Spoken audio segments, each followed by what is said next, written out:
14 নম্বরে অনিক্স, 15 নম্বরে vision system, 16 নম্বরে ভার্টাস প্রো, 17 নম্বরে আলফা এবং 18 নম্বরে আমাদের টিম রেড হোয়াক আর এইচকে।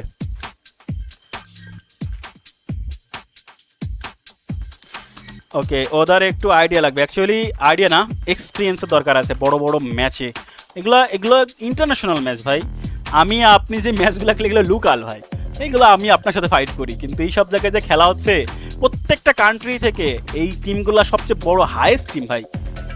এবার সাপোজ আপনি জিনিস চিন্তা করেন, সাপোজ ইন্ডিয়ার কথাই চিন্তা করেন, ইন্ডিয়া ফ্রি ফায়ার ব্যানের জন্য ইন্ডিয়া থেকে যদি এরকম হিসাব করেন যে 130 কোটি মানুষ, 130 কোটি মানুষের থেকে মনে করেন যে ফ্রি ফায়ার খেলে 4-5 কোটি মানুষ ফ্রি ফায়ার খেলে, 5 কোটি মানুষ ফ্রি ফায়ার খেললো, এখান থেকে যদি 5 জনকে আপনি চুজ করেন ই স্পোর্টস প্লেয়ার হিসেবে, 5 জনকে যদি চুজ করেন ই স্পোর্টস প্লেয়ার হিসেবে, তো 5 জন কিন্তু সেই লেভেলের হবে।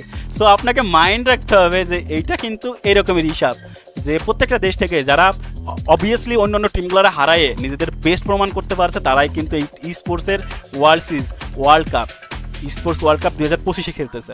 তো সেইখানে বাংলাদেশ এর আগে কোনোদিনও খেলেনি, বাংলাদেশে কোনো প্লেয়ার এরকম মঞ্চে মানে চান্সই পায়নি, কারণ আমাদের দেশে ফ্রি ফায়ার ব্যান থাকার কারণে এই সমস্যাটা ছিল। সো তাদেরকে আসলে এইভাবে ভুল বোঝার কোনো কারণ নেই, সময় দেন, ফিউচারে আরও ভালো করবে ইনশাল্লাহ।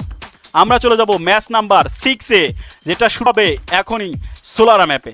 সবাইকে আরও একবার স্বাগতম জানাচ্ছি গাইস। যারা স্ট্রিমিংটা দেখতেছি make sure hit the like button, যারা নতুন আসছেন ইউটিউব চ্যানেলটাকে সাবস্ক্রাইব এবং ফেসবুক পেজটাকে ফলো করে দিয়ে বসে পড়বো। কিন্তু ম্যাচ নাম্বার 6 ম্যাপ হচ্ছে সোলারা ম্যাপে, আমরা গেমটা দেখবো খুব দ্রুতই।